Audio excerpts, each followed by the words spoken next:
वंदे वंदे। बुंदेलखंड की 9 प्रमुख योजनाओं के लोकार्पण और शिलान्यास कार्यक्रम के लिए वीरभूमि महोबा में उपस्थित भारत सरकार के सड़क परिवहन राजमार्ग मंत्रालय के माननीय मंत्री आदरणीय श्री नितिन गडकरी जी, उत्तर प्रदेश सरकार में मेरे सहयोगी मंत्री श्री रामकेश निषाद जी, लोकप्रिय सांसद कुंवर पुष्पेंद्र चंदेल जी, माननीय सांसद झांसी श्री अनुराग शर्मा जी, माननीय सांसद बांदा चित्रकूट श्री आर.के. सचिन पटेल जी, विधान परिषद के माननीय सदस्य श्री जितेंद्र सिंह सेंगर जी, माननीय विधायक श्री ब्रिजभूषण राजपूत जी, राकेश कुमार गोस्वामी जी, बाबूलाल तिवारी जी, श्री प्रकाश द्विवेदी जी, श्री रवि शर्मा जी, श्रीमती ओममणि वर्मा जी, आज के इस कार्यक्रम में एनएचएआई के सभी अधिकारीगण, महोदय और बुंदेलखंड के अलग अलग जनपदों से यहां पर उपस्थित हमारे बुंदेलखंड के सभी उपस्थित भाइयों बहनों,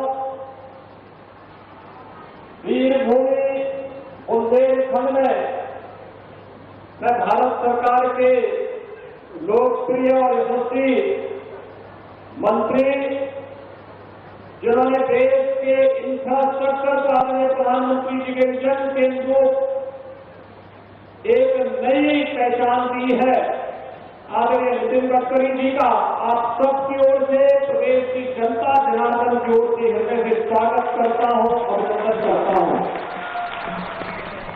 धन्यवाद। ये वास्तव में महज संजोग नहीं, ये ईश्वरीय कृपा है। आज दोपहर में आदरणीय गडकरी जी का सानिध्य पूर्वी उत्तर प्रदेश को प्राप्त हुआ।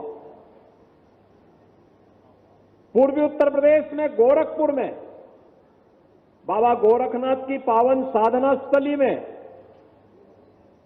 बलरामपुर, सिद्धार्थनगर, महाराजगंज, बस्ती, संत कबीर नगर, कुशीनगर, देवरिया, गोरखपुर, इन सभी जनपदों से जुड़ी हुई 10,000 करोड़ रुपए की परियोजनाओं का लोकार्पण और शिलान्यास का कार्यक्रम आज वहां पर संपन्न हुआ।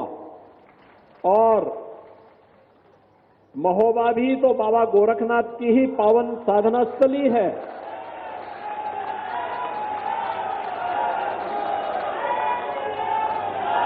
वीर आला और उदल ये भूमि है। और मुझे बताया गया कि गोरखगिरी में अब तो पर्यटकों की संख्या पहले की तुलना में 3 गुना से अधिक बढ़ चुकी है। और जब रोपवे बन जाएगा तो ये और आगे बढ़ जाएगा। अभी वहां पे लाइट एंड साउंड का कार्यक्रम चल रहा है और भी सुविधाएं वहां बढ़ेंगे।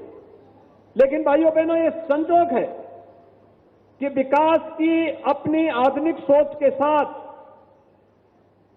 आदरणीय गडकरी जी ने देश के इंफ्रास्ट्रक्चर को आधुनिक इंफ्रास्ट्रक्चर के रूप में बदल करके देश की अर्थव्यवस्था की रफ्तार को देश के दुनिया के अंदर सबसे बड़ी अर्थव्यवस्था के रूप में स्थापित करने के लिए जो योगदान दिया है वो अविस्मरणीय है और अभिनंदनीय भी है। और इस अवसर पर जब बुंदेलखंड को यह उपहार मिल रहा है तो सचमुच हर बुंदेलखंड वासी इसके लिए आह्लादित है। ये 9 बड़ी परियोजनाएं हैं जिनमें 3500 करोड़ रुपए की लागत या तो उन पे खर्च हो चुका है या फिर खर्च होने वाला है। आप देख सकते हैं जब कनेक्टिविटी बेहतर होती है, इंफ्रास्ट्रक्चर का योगदान विकास के लिए वैसे ही होता है जैसे हमारे शरीर के लिए हड्डियों के ढांचे का होता है। आप सोच सकते हैं अगर हमारे शरीर में हड्डियां नहीं होती तो शरीर की क्या स्थिति होती।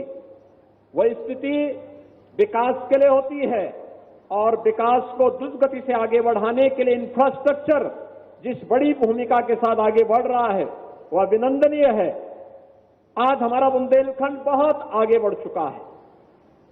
आदरणीय प्रधानमंत्री जी के विकास के विजन को जमीनी धरातल पर उतारने के लिए जो कार्य हुआ है, भाइयों बहनों, हम सब जानते हैं बुंदेलखंड एक्सप्रेसवे पूरे बुंदेलखंड की एक लाइफलाइन बन चुकी है। बुंदेलखंड में हर घर नल की योजना आज साकार रूप ले रही है। बुंदेलखंड में डिफेंस कॉरिडोर एक नए सिरे से दुश्मन को दहलाने के लिए अपने आप को तैयार कर रहा है। और यही नहीं, अभी तो इस बार के उत्तर प्रदेश शासन के बजट में भी हमने बहुत कुछ दिया है। झांसी के लिए एक औद्योगिक डेवलपमेंट अथॉरिटी के निर्माण के लिए 6,000 करोड़ रुपए की व्यवस्था हमने केवल झांसी के लिए की है। बुंदेलखंड एक्सप्रेस हाईवे को झांसी तक ले जाने की भी तैयारी कर ली है, उसके लिए भी पैसे की व्यवस्था की है। और बुंदेलखंड एक्सप्रेसवे को चित्रकूट तक पहुंचाने का काम भी हम लोग करने जा रहे हैं और बांदा से चित्रकूट के बीच में भी हम लोग एक नए औद्योगिक डेवलपमेंट अथॉरिटी के निर्माण की कार्रवाई को आगे बढ़ाने जा रहे हैं। बुंदेलखंड एक्सप्रेस हाईवे पर 2 नए औद्योगिक क्लस्टर विकसित करने के लिए भी धनराशि की व्यवस्था हम लोगों ने की है। इसका मतलब अब हमारे बुंदेलखंड के युवाओं को नौकरी और रोजगार के लिए बुंदेलखंड के बाहर नहीं जाना पड़ेगा। बुंदेलखंड में जो उद्योग लगेंगे, दुनिया नौकरी करने के लिए बुंदेलखंड में आएगी और बुंदेलखंड के नौजवानों को तो खैर यहां पर नौकरी और रोजगार मिलेगा ही मिलेगा। उस रोजगार और नौकरी की संभावनाओं को आगे बढ़ाने के लिए ही ये इंफ्रास्ट्रक्चर लेकर के आज आदरणीय गडकरी जी आपके बीच में आए हैं। भाइयों बहनों, हमें विकास को हमेशा प्राथमिकता देनी चाहिए।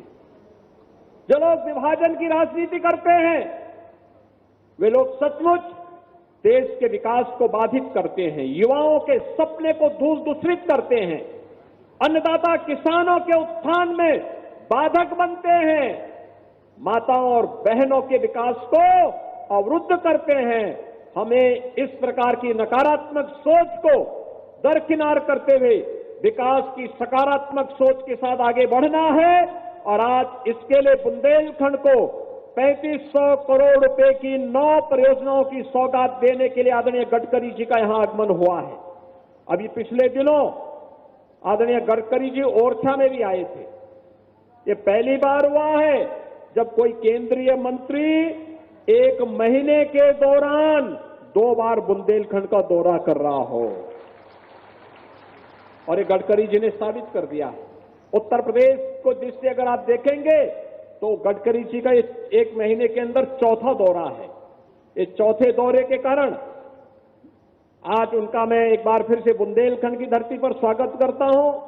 ओरछा के कार्यक्रम में मुझे भी शामिल होना था, लेकिन उस समय बाबूलाल तिवारी जी हमारे एमएलसी का चुनाव लड़ रहे थे। इनके चुनाव के आचार संहिता के नाते बुंदेलखंड में आचार संहिता लागू थी, हम लोग उस समय उसमें कार्यक्रम में शामिल नहीं हो पाए। मैं आभारी हूं आदरणीय गडकरी जी का कि उन्होंने कहा कि नहीं, यूपी के बुंदेलखंड के लिए अलग से कार्यक्रम देंगे और उसके लिए महोबा को चुना। वीरभूमि में आज विकास एक नई रफ्तार के साथ आगे बढ़ रहा है। यहां पर तमाम कार्यक्रम अर्जुन सहायक परियोजना के साथ साथ तमाम अन्य शुद्ध सिंचाई की बड़ी बड़ी परियोजनाएं आज कार्य रूप ली हैं। और खासतौर पर इन योजनाओं में जहां पर आज वे तमाम योजनाएं यहां के लोगों की भावनाओं के अनुरूप यहां पर सिंचाई के लिए भी और पेयजल के लिए भी उत्तम व्यवस्था देने जा रहे हैं। अर्जुन सागर परियोजना, उर्मिल बांध परियोजना, कबरई बांध परियोजना, लहेचुरा बांध परियोजना, ये सभी परियोजनाएं बुंदेलखंड के किसानों के खेत में पानी पहुंचाने का कार्य करेंगी ही, शुद्ध पेयजल उपलब्ध करवाने का कार्य भी बुंदेलखंड के अंदर करेंगे। और ग्लोबल इन्वेस्टर समिट में तो अकेले बुंदेलखंड के लिए 4,30,000 करोड़ रुपए के एमओयू अकेले बुंदेलखंड के लिए हुए हैं, बुंदेलखंड में निवेश के लिए। और महोबा में अकेले महोबा के लिए 24,000 करोड़ रुपए के निवेश के प्रस्ताव प्राप्त हुए हैं। कोई सोचता था बुंदेलखंड में निवेश होगा, लेकिन भाइयों बहनों, ये इंफ्रास्ट्रक्चर और बेहतर कानून व्यवस्था की स्थिति आज आपको विकास की एक नई ऊंचाई की ओर पहुंचा रहा है। मैं इस अवसर पर आप सबकी ओर से, पूरे प्रदेशवासियों की ओर से आदरणीय गडकरी जी का हृदय से स्वागत और अभिनंदन करते हुए अपनी वाणी को यहीं पर विराम देता हूं। धन्यवाद। जय हिंद।